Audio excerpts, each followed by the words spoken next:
আমরা মূল দাবি রাখছি, যেহেতু অধ্যাদেশ হয়ে গেলেই সামষ্টিক সমস্যাগুলো মিটে যায়, সেক্ষেত্রে আগামী সোমবারের মধ্যে অবশ্যই শিক্ষা মন্ত্রণালয় কর্তৃক সুস্পষ্ট রোডম্যাপ অধ্যাদেশের সকলের সামনে পরিষ্কার করতে হবে।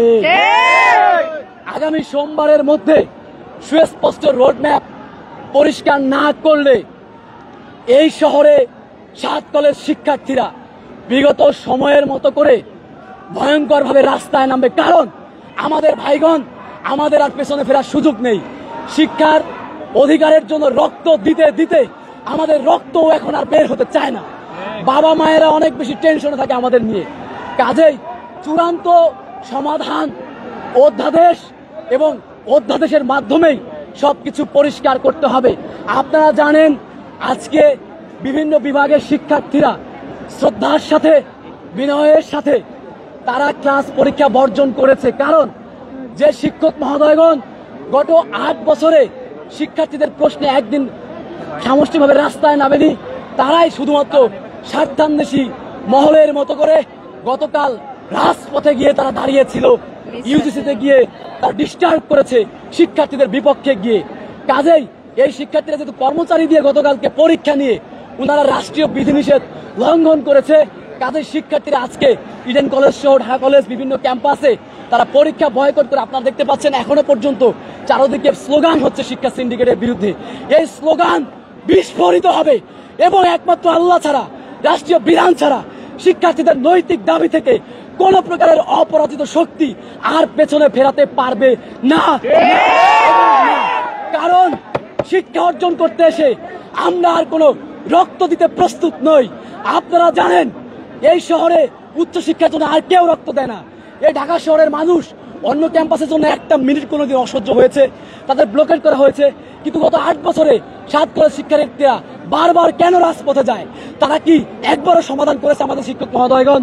তাহলে রাষ্ট্র যেখানে সুস্পষ্ট সমাধান দিচ্ছে, সুশৃঙ্খল সমাধানের পথে, সেখানে রাষ্ট্রের কাছে বাধা দিয়ে তারা কোন ধরনের সিন্ডিকেটের সেই কালো হাতকে তারা শক্তিশালী করতে চায়? আপনারা জানেন, এক ক্লাসে 300-400 শিক্ষার্থী ভর্তি করা হয়। পৃথিবীর কোন নিয়মে আছে 300-400 শিক্ষার্থী এক ক্লাসে বসবে? তারা বলে উচ্চশিক্ষার সংকোচন। আমরা বলি গুণগত মান ছাড়া যদি শিক্ষা দেওয়া হয় তাহলে সেটা হবে উচ্চশিক্ষার সংকোচন। যদি গুণগত মানের উচ্চশিক্ষা দেওয়া হয় তাহলে সেটাই হবে উচ্চশিক্ষার প্রসারণ। কাজেই আমরা প্রসারণের পক্ষে, মানহীন উচ্চশিক্ষার বিপক্ষে। এবং শিক্ষা সিন্ডিকেটের প্রেসক্রিপশন যেটাকে উচ্চশিক্ষার সংকোচন বলছে, আমরা সেটাকে উচ্চশিক্ষার বিকাশ বলছি। এবং সময়ের সাথে সাথে তাল মিলিয়ে, আন্তর্জাতিক শিক্ষার সাথে তাল মিলিয়ে আমরা এই গুণগত পরিবর্তনকে সাদরে গ্রহণ করছি। তারা একটি কথা বলে যে এখানে অনার্স মাস্টার্সের শিক্ষার্থীরা সম্পৃক্ত। ফার্স্ট ইয়ার থেকে ফাইনাল ইয়ার মাস্টার্স প্রত্যেকটি শিক্ষার্থী এখানে আছে এবং তাদের দহন দেখলে এই রাষ্ট্র যে কোনো সিদ্ধান্ত কালকে নিতেও বাধ্য হতে পারে। বরঞ্চ মিথ্যা প্রপাগান্ডা ছড়ায় এখানে মাস্টার্স অনার্সের শিক্ষার্থীরা। একদম ভুল এবং নেতিবাচক মন্তব্য। যখন তারা সঠিক যুক্তিতর্কে আসতে পারে না, ঠিক সেই মুহূর্তে মিথ্যা তকমা দিয়ে প্রশ্নবিদ্ধ করতে চায়। কাজে আপনারা সাংবাদিক মহোদয়গণের প্রতি আকুল আবেদন থাকবে, আপনারা ক্লাসে ক্লাসে প্রয়োজনে ফার্স্ট ইয়ার থেকে ফাইনাল ইয়ার পর্যন্ত সাক্ষাৎকার নেবেন। একজন শিক্ষার্থীও দেখবেন এই উচ্চশিক্ষা সিন্ডিকেটের পক্ষে কথা বলবে না।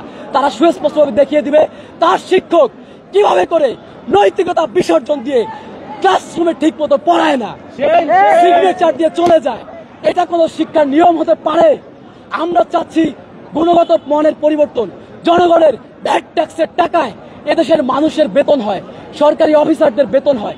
আমার শিক্ষক যখন বলে আমরা প্রথমে অফিসার তারপরে শিক্ষক, তখন কষ্ট লাগে তখন এই কথা ভেবে যে কিভাবে করে একজন শিক্ষক প্রথমে তাকে অফিসার বলে তারপরে শিক্ষক বলে। আমরা তো এখনো পর্যন্ত প্রাইমারি স্কুলের শিক্ষককে দেখলে মাথা নত করে থাকি। তারা আমাদের বিরুদ্ধে অবস্থান নিল, তাদের কাছে গিয়ে মাথা নত করেই কথা বলি। তাহলে শিক্ষকদের মান তো আমরা সর্বোচ্চটুকু রাখছি, কিন্তু তারা কেন সিন্ডিকেট দ্বারা প্রভাবিত হয়ে শিক্ষার্থীদের বিরুদ্ধে মিথ্যা প্রপাগান্ডা ছড়াচ্ছে?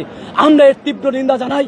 উচ্চশিক্ষার প্রশ্নে আমাদের শিক্ষক মহোদয়গণকে এক এবং অভিন্ন থাকার আহ্বান জানাই।